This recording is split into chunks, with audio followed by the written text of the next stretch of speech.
वीतराग विज्ञान नमोता ही जाते भये हरिहंतादि महान।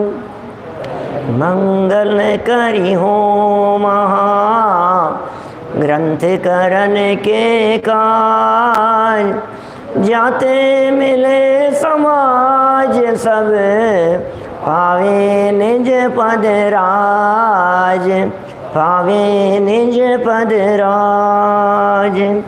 शिव उपाय करते प्रथम हरण मंगल,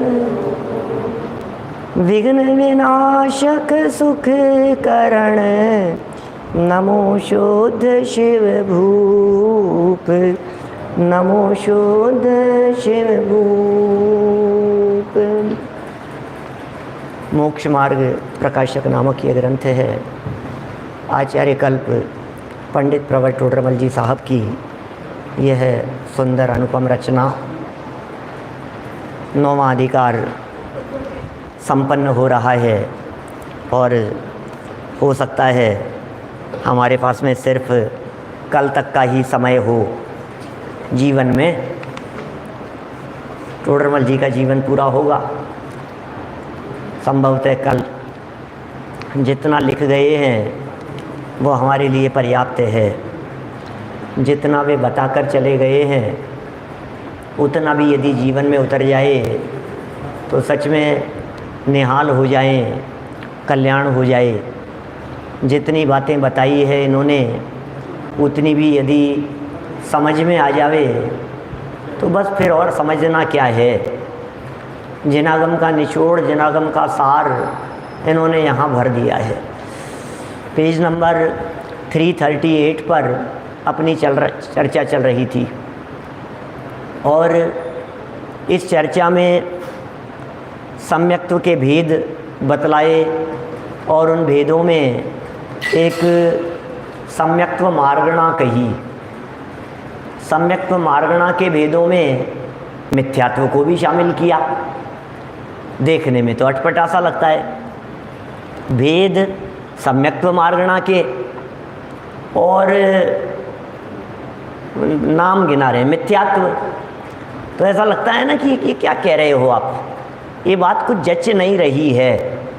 सम्यक्त्व के भेदों में मिथ्यात्व ऐसा शॉर्ट में बोल दो ना, तब तो सामने वाला व्यक्ति सोचे कि यार ये क्या उटपटांग बातें कह रहे हैं, ये तो सही नहीं लग रही है बात। लेकिन यहाँ इन्होंने स्पष्ट कर दिया कि सम्यक्त्व मार्गणा के 6 भेद होते हैं। सम्यक्त्व की दृष्टि से जब जब इस जीव को तलाशा जाता है तो वो सम्यक्त्व मार्गणा बन जाती है। गति की दृष्टि से जब जब इस जीव को तलाशा जाता है तो गति मार्गणा बन जाती है। जैसे समझिए आप, गति की दृष्टि से भेद तो 4 ही होते हैं, मनुष्य, त्रियंच, देवनार की गतियाँ तो 4 ही है। लेकिन अब इस गति की दृष्टि से जीवों को देखो तो एक अगति या पंचम गति, क्या वो भी गति मार्गणा में है। गतियाँ 4 हैं लेकिन गति मार्गणा की दृष्टि से देखने पर सिद्ध अवस्था को भी गति मार्गणा में शामिल किया जाता है। ऐसी बातें कर रहे हैं क्योंकि गति की दृष्टि से जिनके गति का अभाव हो गया है, आएगा ना पंचम गति तो पकड़ में आएगी वो चीज़। तो इसी तरह से इन्होंने कहा कि भाई कोई व्यक्ति ऐसा नहीं समझ लेवे कि यहाँ सम्यक्त्व मार्गणा में जो मिथ्यात्व कहा है वो सम्यक दर्शन से भ्रष्ट होने वाले जीवों को कहा होगा। ऐसा नहीं है, क्योंकि सम्यक्त्व मार्गणा का सद्भाव सम्यक दर्शन से भ्रष्ट होने वाले जीवों मात्र के नहीं, अभव्य जीवों के भी होती है। क्या? हाँ, देखना उनमें अगति को भी शामिल किया है क्या? तो ये यहाँ जो बात कह रहे हैं इसमें मिथ्यात्व सम्यक्त्व ये तो कुछ बनता नहीं है और अभव्य जीव के भी सम्यक्त्व मार्गणा का सद्भाव पाया जाता है। इस तरह से सासाधन भी सम्यक्त्व मार्गणाएँ, मिथ्यात्व भी सम्यक्त्व मार्गणाएँ और मिश्र भी सम्यक्त्व मार्गणाएँ हैं। 3 तो ये, और औपशमिक सम्यक्त्व, क्षयोपशमिक सम्यक्त्व और क्षयिक सम्यक्त्व, तीन ये, इन 6 बातों को सम्यक्त्व मार्गणा में शामिल किया। एक बहुत महत्वपूर्ण पैराग्राफ यहाँ दिया है अंतिम चरणों में, कल हमने पढ़ तो लिया था, कुछ विशेष बात है। 338 नंबर पेज है, 338, बहुत ही मार्मिक है। यहाँ कर्म के, मिल गया सभी को? यहाँ कर्म के उपशमादिक से उपशमादि सम्यक्त्व कहे। क्या कह रहे हैं? यहाँ कर्म के उपशमादि से, कर्म के उपशम से, उपशमादि से उपशमादि सम्यक्त्व कहे। सो कर्म के उपशमादिक इसके करने से नहीं होते। क्या क्या मार्मिक बात कह रहे हैं चावड़ा जी साहब। ये कह रहे हैं कर्म के उपशम करो साहब, कर्म का क्षय करो, कर्म का क्षय उपशम करो। 100 सिर के हो जाओ, तुम्हें दिखता है क्या? कर्म क्या करोगे तुम? हेड़ी से चोटी तक का जोर लगा लो, कुछ करने में समर्थ नहीं होता है क्या? माने हम करें ऐसा कि कर्म का उपशम करना है भाई, मुझे कर्म का उपशम करना है, तो करो राजेश जी। कैसे करेंगे कर्म का उपशम, कैसे करें? बोले उपशम का मतलब क्या होता है, बस इतना सा समझा दो। तो हमने कह दिया उपशम का मतलब होता है दबाना। क्या? तो कर्म को दबा दूं मैं? तो दिख कहाँ रहे हैं, और दबेंगे कैसे? तो कर्म का क्षय कर दूंगा, नष्ट कर दूंगा मैं कर्म को। 4 घाती कर्म नाश दिए अनंत भगवान ने, कि पूछो जरा अनंत भगवान ने 4 घाती कर्म नाशे हैं कि नहीं नाशे? क्षायिक सम्यक दृष्टि जीव ने दर्शन मोह आदि का सबका नाश कर दिया उन्होंने। क्या?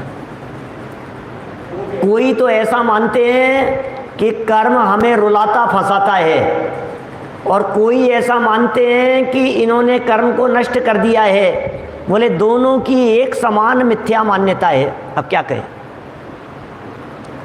युगल जी बाबू जी की पंक्तियां है ना देवशास्त्र गुरु पूजन में, धूप का छंद है, जड़ कर्म घुमाता है मुझको, यह मिथ्या भ्रांति रही मेरी, मैं आकुल मैं रागी द्वेषी हो लेता, जब परिणति होती जड़ केरी।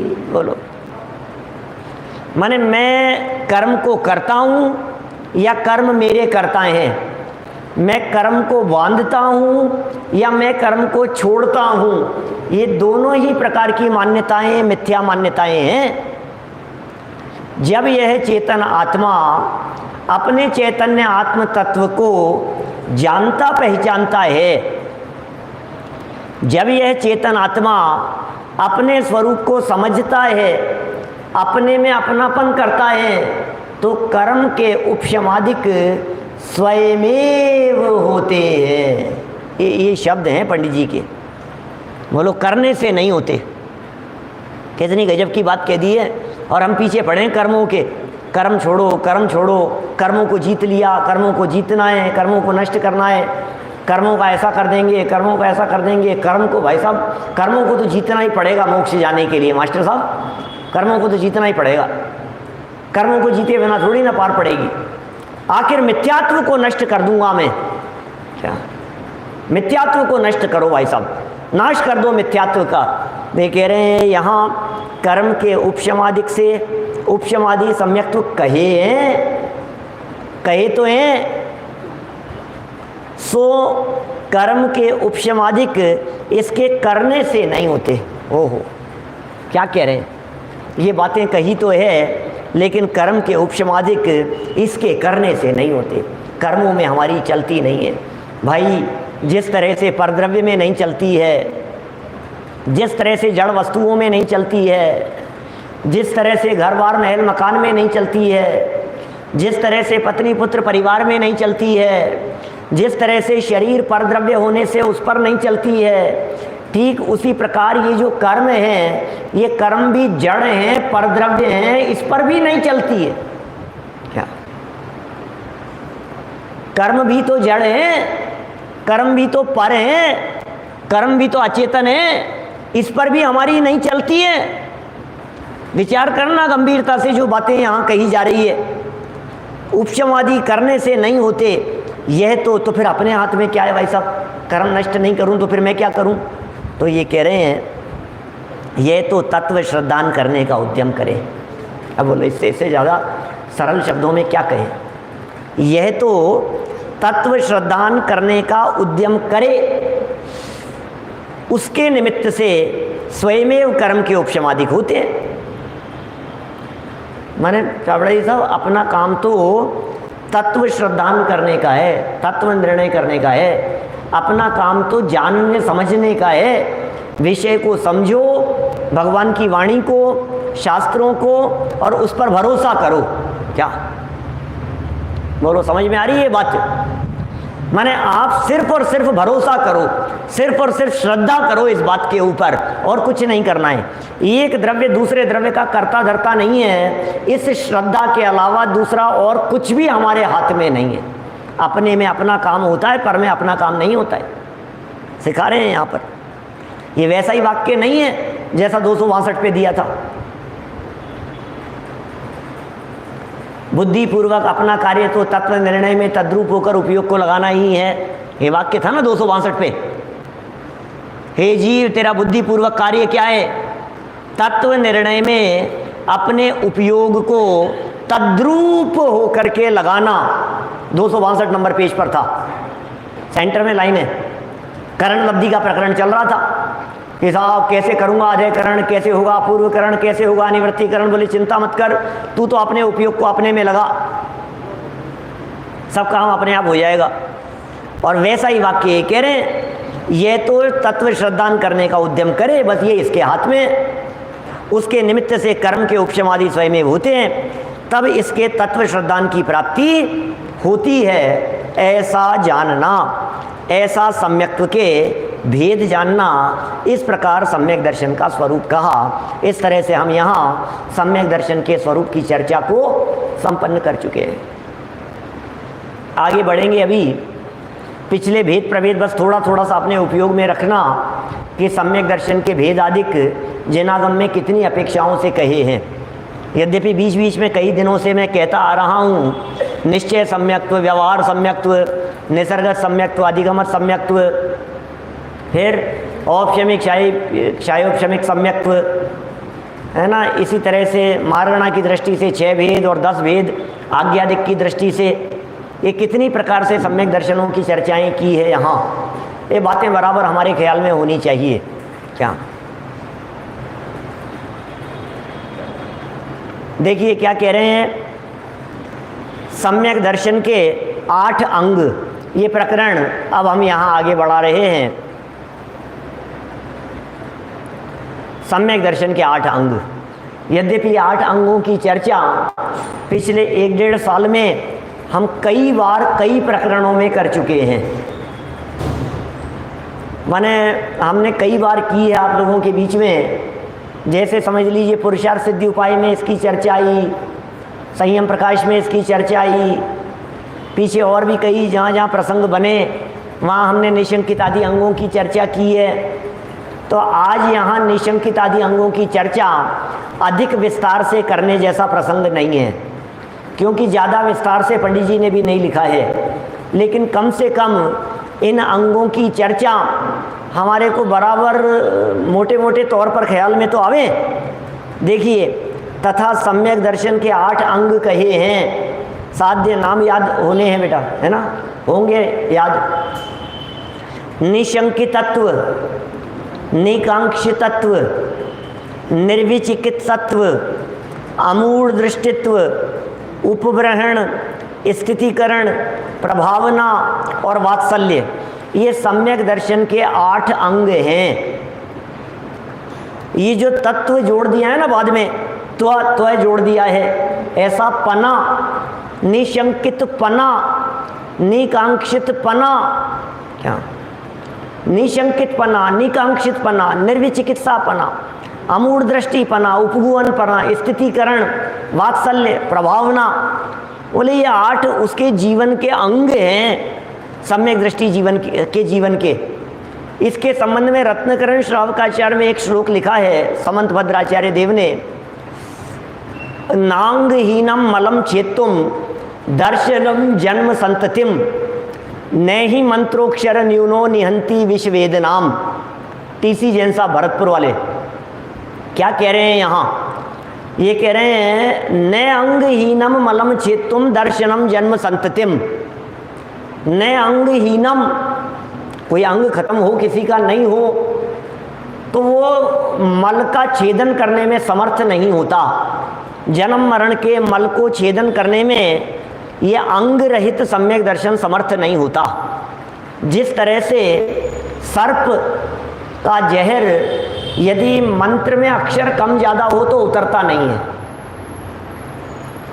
ऐसे मंत्र होते हैं ना जिन मंत्रों को बोलने से सर्प का जहर उतर जाता है।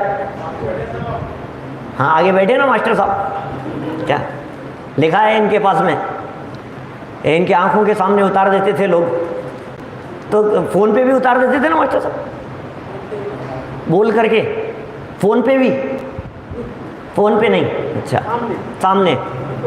तो बोलो ऐसा जहर सांप काट गया, उन्हें बुलाया और वो मंत्र बोल करके गए और जहर उतर गया, ऐसे मंत्र होते हैं।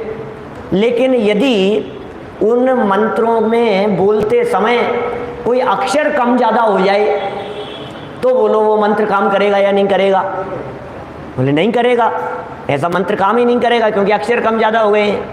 ठीक इसी प्रकार हम ये बात यहाँ आपको कहना चाहते हैं, ये जो बात कही है सम्यक दर्शन के भी अंग हैं ये भी यदि कम ज़्यादा हो जाएं, इनमें कम हो जाए, किसी में कमी दिखाई देवे तो फिर जन्म मरण की संतति से पार करा देने में वो सम्यक दर्शन समर्थ नहीं होता है। 8 अंगों के नाम यहाँ बतला दिए। सबसे पहला अंग शंका नहीं होना, वहाँ भय का अभाव अथवा तत्वों में संशय का अभाव सुनिशंकित तत्व है। भय नहीं होना और तत्वों में संशय नहीं होना। देखिए निशंकितपन की चर्चा कर रहे हैं भाई देवेंद्र जी, और निशंकितपन की चर्चा करते हुए निर्भयपना बता रहे हैं।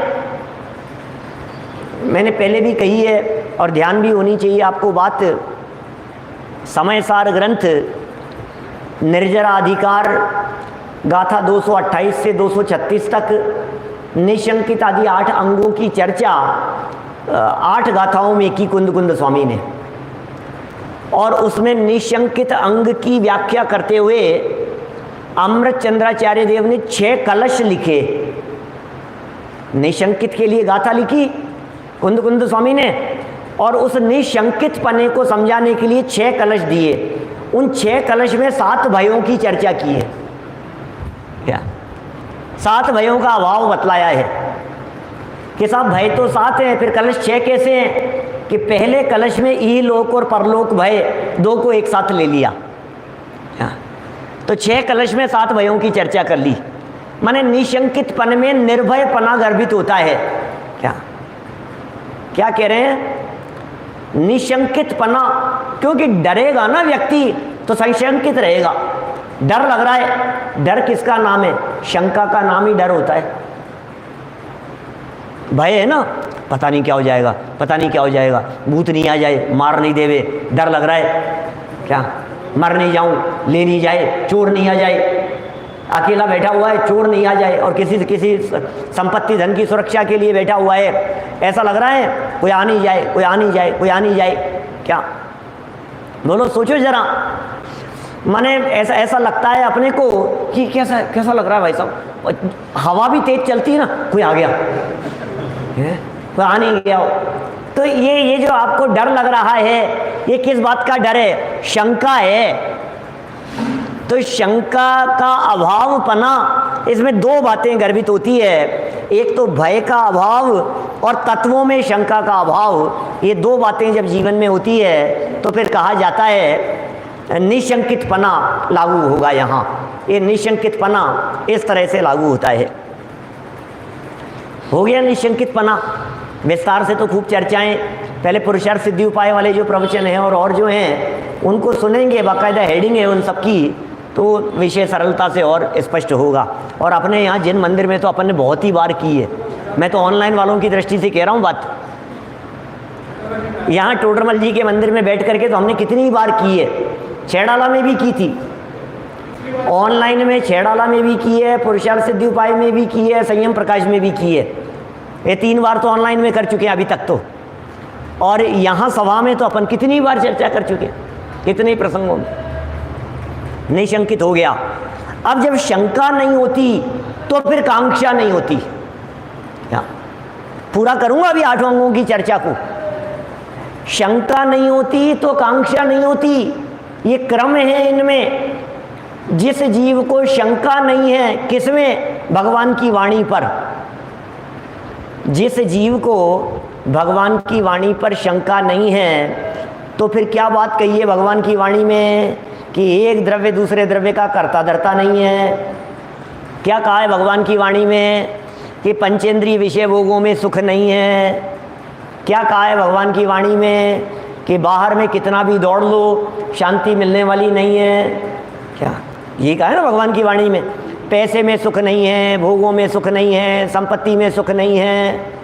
बोलो जरा, जब ये बात जिनवाणी में कही है और इस पर शंका नहीं है तो फिर कांक्षा कैसे हो सकती है? क्या? क्योंकि जब भगवान की वाणी में हमने ये बात सुन ली कि भाई इनमें सुख नहीं है और उस पर हो गया भरोसा कि इनमें सुख नहीं है, ये निशंकित, अब शंका नहीं है। अब कह रहे हैं अब ये जब शंका नहीं है कि इनमें सुख नहीं है, इस बात पे भरोसा हो गया, तो मुझे चाह कैसे हो सकती है भोगों की? ये निकांक्षितपना अपने आप आ जाता है। देखिए सेकंड वाक्य, तथा पर द्रव्यादि में राग रूप वांछा का अभाव सो निकांक्षित तत्व है। पर द्रव्यों के प्रति राग नहीं होना, राग रूप कांक्षा नहीं होना, तन्मयता नहीं होना, लगाव नहीं होना, जुड़ाव नहीं होना, राग रूप वांछा, इसके अभाव का नाम निकांक्षित तत्व है। पर द्रव्यों के प्रति राग तो है, अपने में अपनेपन का है। 2 हो गए। फिर ये कह रहे हैं जब भोगों में सुख नहीं है, क्या, और भोगों के प्रति विरक्ति का परिणाम है, तो उन्हें देख करके सहज रहता है व्यक्ति। घृणा करता होगा ना फिर तो भोगों के प्रति, कि नहीं, घृणा भी नहीं करता है और आसक्त भी नहीं होता है। जब हमने निकांक्षित तत्व में ये कह दिया कि भोगों के प्रति आकांक्षा नहीं है, सेकंड पॉइंट में क्या कहा जैन साहब? भोगों के प्रति आकांक्षा नहीं है, ये बात कह दी, तो कोई व्यक्ति ये नहीं समझने लग जाए कि भोगों के प्रति घृणा होगी। क्या सेकंड से थर्ड पे कैसे आएंगे? सेकंड पॉइंट में क्या कहा? भोगों के प्रति आकांक्षा नहीं है, बराबर। क्यों नहीं है? क्योंकि निशंकितपना था, तो निशंकितपना होने से निकांक्षितपना हो गया, और निकांक्षितपना होने से अब ये कह रहे हैं उन भोगों के प्रति घृणा नहीं है, घृणा नहीं करेगा, परद्रव्य को परद्रव्य जानता है। तो इस तरह से परद्रव्यादि में द्वेष रूप ग्लानि का अभाव सो निर्विचिकित सत्व है। क्या ठीक है, राग का अभाव हो गया निकांक्षित पने में, द्वेष का अभाव हो गया निर्विचिकित्सा पने में। अब मूढ़ दृष्टिपन का अभाव है, माने मोह का अभाव है अमूढ़ दृष्टिपन में, राग द्वेष मोह है ना। सेकंड नंबर में राग का अभाव कहा, थर्ड नंबर में द्वेष का अभाव कहा, और इस फोर्थ नंबर में मोह का अभाव कह रहे हैं। तथा तत्वों में व देवादिक में अन्यथा प्रतीति रूप मोह का अभाव सो अमूढ़ दृष्टित्व है। क्या अन्यथा दृष्टिपन का अभाव हो गया? तो बोले ये मूढ़ क्यों नहीं रहा कि जितनी बातें पीछे कही है उनको समझ करके स्वीकार करता है, इसलिए अमूढ़ दृष्टि है। देवादिक में अन्यथा प्रतीति नहीं है, अरे नहीं हमारे तो भगवान है साहब, हमको तो इनको मानना है, तो मूढ़ है। क्या माने तत्वों में व देवादिक में अन्यथा प्रतीति, इसका नाम है दर्शन मोह। क्या ये दर्शन मोह का अभाव, ये अमूढ़ दृष्टि है। और फिर चारित्र मोह के अभाव की चर्चा आगामी अंगों में की है, ऐसा कह सकते हैं। पहले भय का अभाव कहा, फिर राग का अभाव कहा, फिर द्वेष का अभाव कहा, फिर दर्शन मोह का अभाव कहा। देवगुरु धर्मादिक के अंदर मूढ़ दृष्टि का अभाव कह दिया ना, दर्शन मोह का अभाव कह दिया। और आगे जो 4 अंग कहे हैं उन आगामी 4 अंगों में चारित्र मोहनी का अभाव है। आप देखो किस किस तरह से बता रहे हैं ये। तथा आत्मधर्म का व जिन धर्म का बढ़ाना उसका नाम उपव्रेण है। एक बात और गर्भित हो गई यहाँ, जिन पीछे 4 गुणों की चर्चा की है उनके बिना धर्म का बढ़ाना आपके माध्यम से संभव नहीं है। लो, जब तक खुद ही निशंकित नहीं है, खुद ही निकांक्षित नहीं है, निर्विचिकित्सा नहीं है, कोई व्यक्ति खुद ही मूढ़ बना हुआ है, वो क्या कर लेगा? क्या धर्म प्रभाव ना करेगा? तो ये जो उपगूहन और उपव्रेहण कहा है, निज धर्म को बढ़ाना उसका नाम उपव्रेहण और इसी अंग का नाम उपगूहन भी कहा गया है। इसका मतलब कोई भी जीव जो सम्यक दृष्टि ज्ञानी जीव है उसकी दृष्टि निर्दोष पर जाती है। दृष्टि में निर्दोष स्वभाव आ गया है, उसके दृष्टि में दोष नहीं दिखाई देता है। क्या ये कह रहे हैं? उपगूहन माने दोष नहीं दिखाई दे रहे। उपगूहन माने होता है छिपाना, दबाना, प्रकट नहीं करना, औरों के दोषों को प्रकट नहीं करना, ये उपगूहन कहलाता है। बढ़ाना धर्म मार्ग को ये उपव्रेहण कहलाता है। तो सम्यक दृष्टि ज्ञानी जीव के जीवन में उपगूहन और उपव्रेहण ये दोनों लागू होते हैं। मैं तो जब इन अंगों की चर्चा विस्तार से करता हूँ तो इस बिंदु को बहुत हाईलाइट करता हूँ कि ये सब बातें सम्यक दृष्टि ज्ञानी जीवों के जीवन में तो होती ही है, सम्यक दर्शन प्रकट करने के, प्राप्त करने के इच्छुक लोगों में भी नियम से होती है और होनी चाहिए। जिनके जीवन में ये बातें नहीं होगी वो व्यक्ति सम्यक दर्शन प्रकट करने का पात्र भी नहीं बन पाएगा।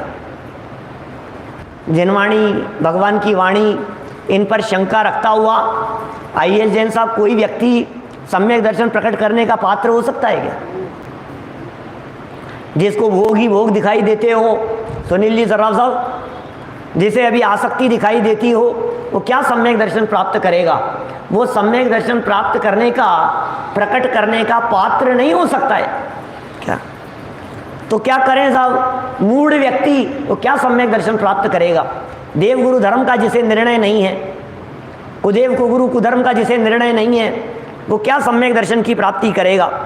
और गजब की बात, उपगूहन भी चाहिए क्या? सारे दुनिया में लोग, प्रमोद जी भाई साहब, सारी दुनिया में लोग औरों की गलतियां निकालने के लिए और उंगलियां उठाने के लिए बैठे हुए हैं क्या?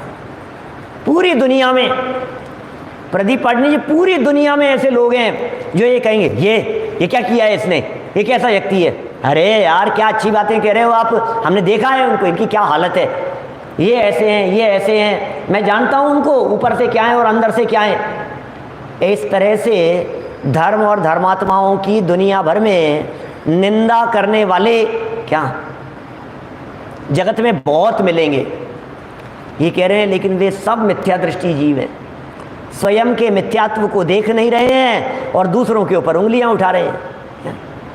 उपगूहन नाम का अंग ये कह रहा है, मत देखो दूसरों के दोष, मत देखो दूसरों की गलतियां, मत देखो औरों की कमियां, मत निकालो दूसरों में छेद। ये छिद्रान्वेषी दृष्टिकोण ये अच्छा नहीं होता है। छेद देखना, दोष देखना, कमियां देखना। निर्दोष देखिए।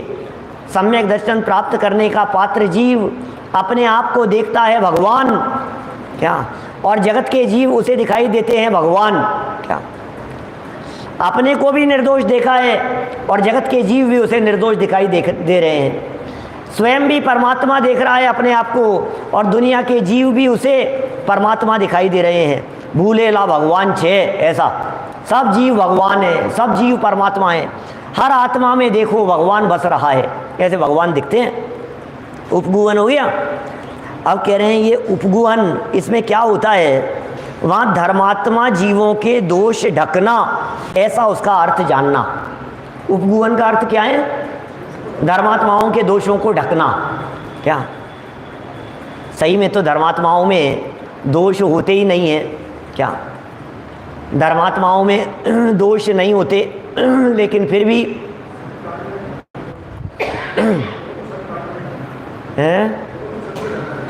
दोष तो सबके ही ढकना है, लेकिन धर्मात्मा जीवों के दोष विशेष रूप से इसलिए ढकना चाहिए क्योंकि धर्म बदनाम होता है, धर्म से विमुख होता है व्यक्ति। धर्मात्माओं को गलत काम करते हुए देख करके ये जीव ये नहीं देखता है कि ये गलती इसकी है, वो पूरे धर्म के ऊपर उंगली उठाता है और धर्म से विमुख हो जाता है। यदि आप लोगों को धर्म मार्ग में लगाना चाहते हैं तो धर्मात्माओं के दोषों को ढकिए। इसका नाम मायाचारी नहीं है कि नहीं नहीं साहब हम तो सत्यवादी हैं, हम तो सच्ची बोलेंगे, जो बात सच्ची है वही कहेंगे, हम झूठ नहीं बोलते, हम मायाचारी नहीं करते। तो ये सम्यक दृष्टि उपगुहन अंग का धारी मायाचारी करता है क्या? क्या सम्यक दृष्टि जो जीव है ये उपगुहन अंग का धारी है, तो ये मायाचारी कर रहा है क्या? सामने वाले के दोष को नहीं देख करके क्या? जब इस सम्यक दृष्टि जीव ने सामने वाले के दोषों को देख करके उंगलियां नहीं उठाई तो ये मायाचारी कर रहा है। अरे वह तो क्यों नहीं बोलेगा, क्यों नहीं बोलना चाहिए, जो है सो है। अरे भाई यही तो कह रहे हैं यहाँ पर, यही तो बात कह रहे हैं। उपगुहन नाम का अंग है, ये उपगुहन दूसरे के लिए नहीं है। दूसरों की कमियां उजागर नहीं करके हमने दूसरे का उपकार नहीं किया है, अपितु अपने आप को सम्यक दर्शन के लिए पात्र बनाया है। क्या पात्रता की चर्चाएं देखिए जरा क्या कह रहे हैं। धर्मात्मा जीवों के दोष ढकना, ऐसा उसका अर्थ जानना।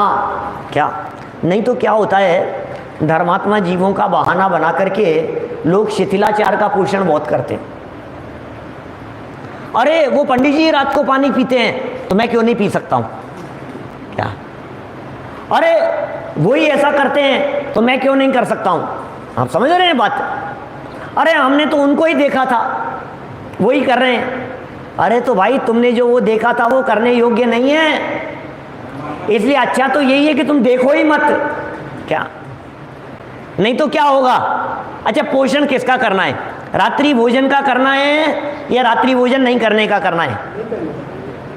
पानी छान के पीने का करना है कि बिना छाने पानी पीने का करना है? क्या बोलो क्या करना है? क्रोध करने का? अरे उनको ही गुस्सा करते हुए देखा था, अरे तो वो कोई भगवान हो गए क्या?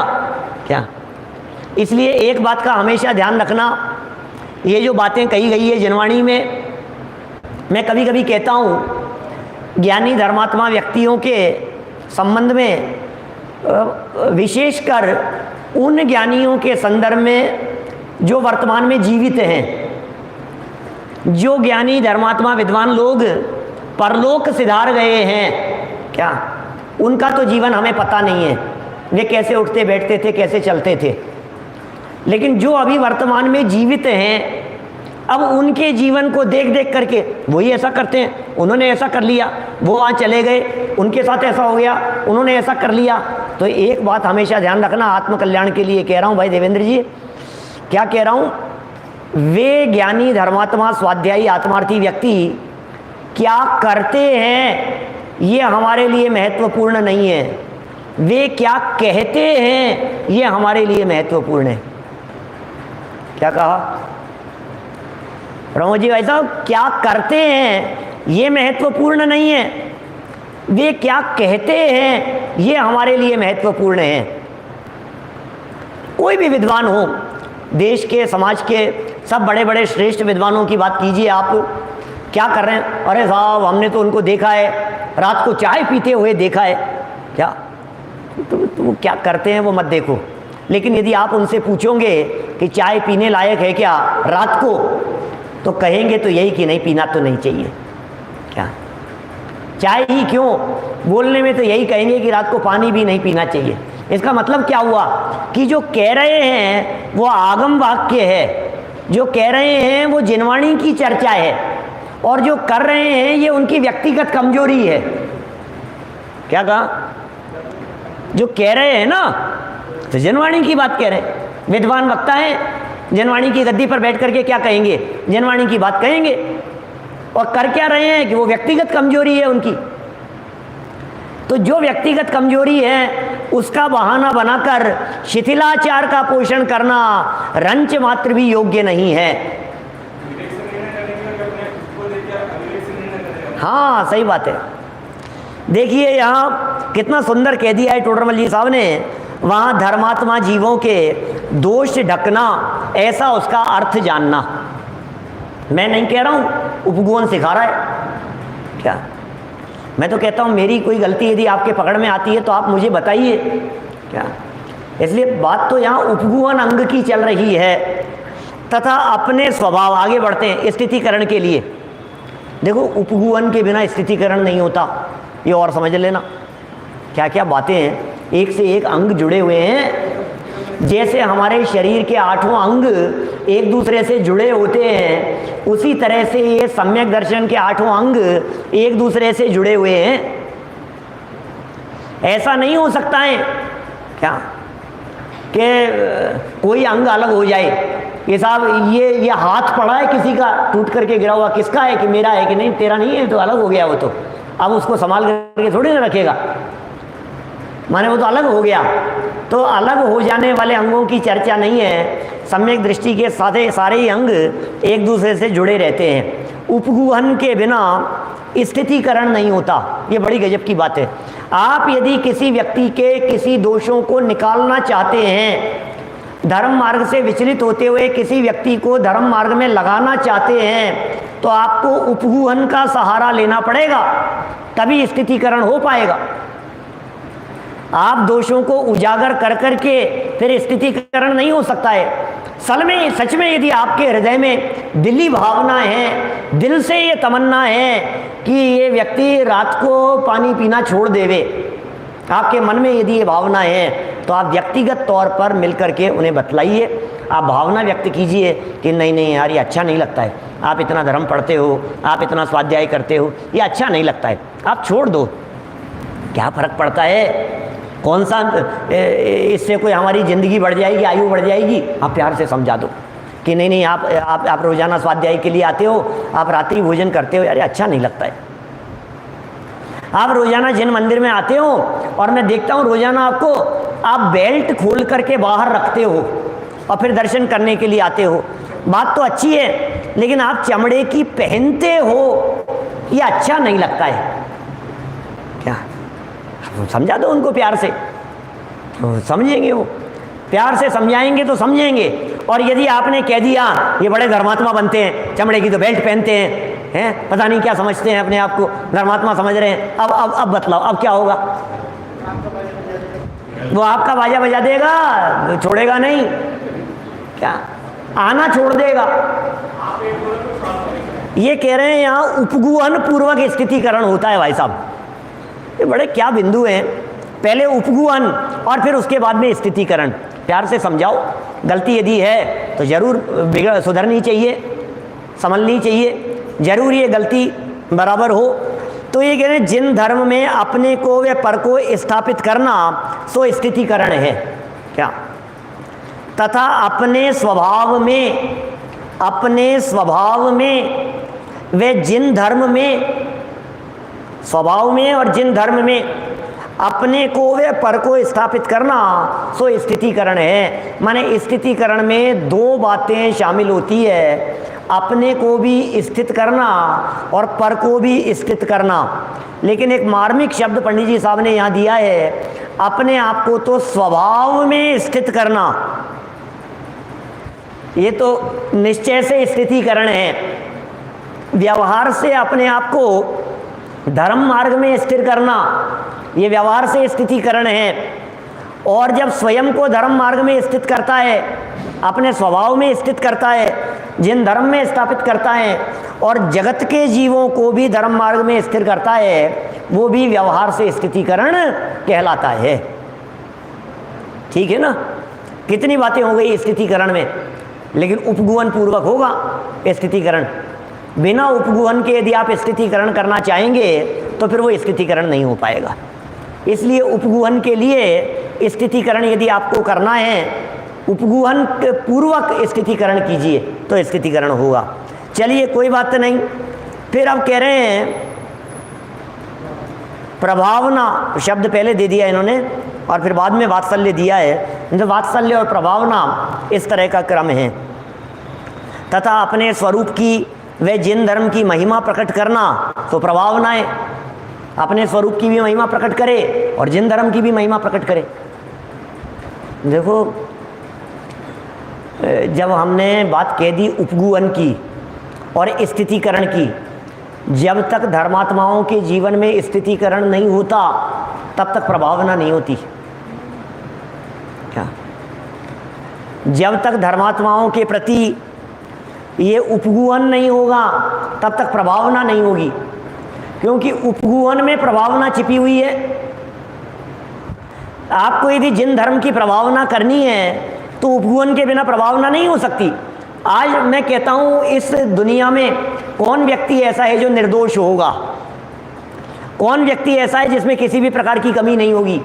कभी किसी में घमंड दिखाई देगा, कभी किसी का गुस्सा तेज दिखाई देगा, है ना, कभी किसी की यश प्रतिष्ठा की चाह दिखाई देगी, कभी कभी किसी के पारिवारिक कुछ मैटर होंगे, कभी किसी का कुछ होगा, दुनिया भर की बातें होंगी ना। किसी न किसी, हर व्यक्ति में कुछ न कुछ तो कमियां होती ही हैं। क्या? किसी ने किसी के साथ में कुछ कर दिया, किसी के बिजनेस का कुछ हो जाएगा, किसी का कुछ हो जाएगा। तो यहाँ ये कहना चाह रहे हैं भाई साहब, जो कुछ भी हो, पाप कर्म के उदय से धर्मात्माओं के ऊपर भी अनेक प्रकार के संकट आते हैं, लेकिन हमारा ये दायित्व बनता है उपगुहन और स्थितीकरण पूर्वक धर्म प्रभावना में सहयोगी बने। ठीक है ना? ये बात कह रहे हैं, स्वरूप की व जिन धर्म की महिमा प्रकट करना। ओहो, तुम्हें पता है तुम्हारा क्या स्वरूप है? तुम्हें पता है ये चैतन्य तत्व कैसा महिमावंत है? आप जानते हैं हमारे इस त्रिकाली ध्रुव चैतन्य तत्व में किस किस प्रकार की शक्तियाँ और गुण भरे हुए हैं? महिमा प्रकट करो। ओहो, अजर अमर अविनाशी तत्व है, ये तो नहीं मरने वाला तत्व है। ऐसी महिमा प्रकट करना और धर्म की महिमा प्रकट करना। भैया, धर्म ही एकमात्र ऐसा है जिसकी शरण में रह करके ये जीव सुख और शांति प्राप्त करता है।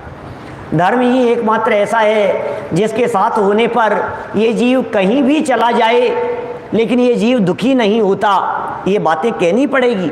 ये धर्म की महिमा प्रकट करना ये प्रभावना अंग है। और जब ये सारे अंग अपने जीवन में होते हैं, अपने जीवन में उतरते हैं, तब कहते हैं स्वरूप में व जिन धर्म में व धर्मात्मा जीवों में अति प्रीति भाव सो वात्सल्य है। ऐसे ये 8 अंग जानना। क्या क्या कह रहे हैं ये? स्वरूप में प्रीति नहीं, अति प्रीति भाव। अपने स्वभाव के प्रति प्रीति नहीं, अति प्रीति भाव। समझ में आ रही है बात?